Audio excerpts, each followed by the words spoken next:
हे घर मदीने ठाया ॿियो अञा छा चाहिया।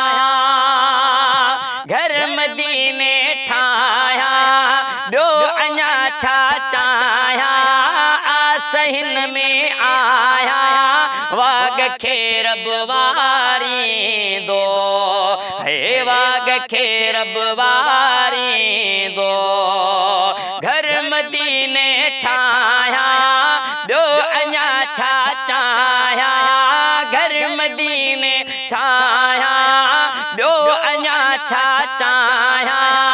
आसहिन में आया वाग खे रब वारींदो। हे वाग खे रब वारींदो। वही बरी सिंध सारी जुल्म आचो धारी। वही बरी सिंध सारी जुल्म आचो धारी। आ लगी पई ज़ारी न डचे खा टारींदो। वाग खे रब वारींदो। सही वाग खे रब वारींदो।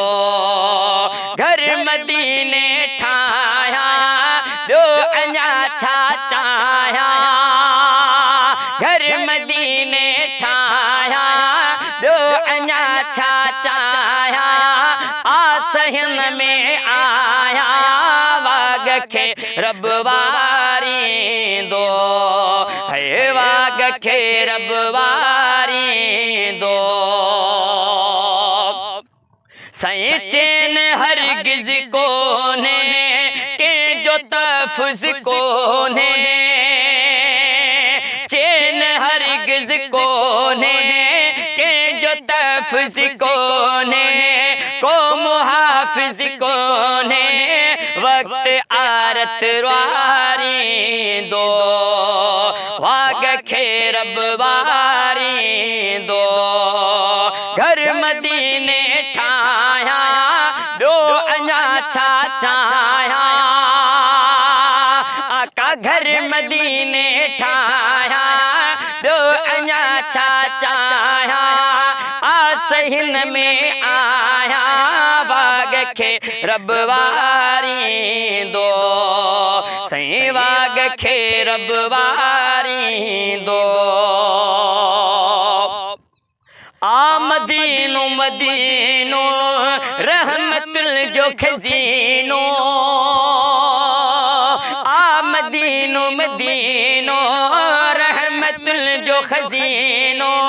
नेठ आजिज़ सीनो दोस्त जे दर ठारींदो।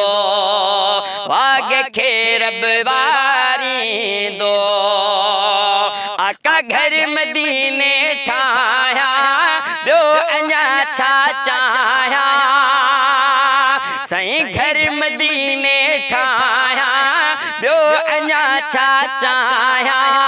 आसहिन में आया वाग खे रब वारींदो। आका वाग खे रब वारींदो। हुन वतन में माण्हू आका हुन वतन में माण्हू। आ अमुल में माण्हू हुन वतन में माण्हू।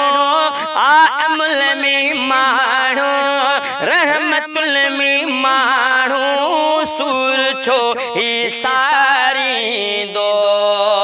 वाग खे रब वारींदो। सही घर मदीने ठाया ॿियो अञा छा चाहिया। आका घर मदीने ठाया ॿियो अञा छा चाहिया। आसहिन में आया वाग खे रब वारींदो। आका वाग खे रब वारींदो। अज़मी मालिक साईं कयो करम सदाईं। अज़मी मालिक साईं कयो करम सदाईं।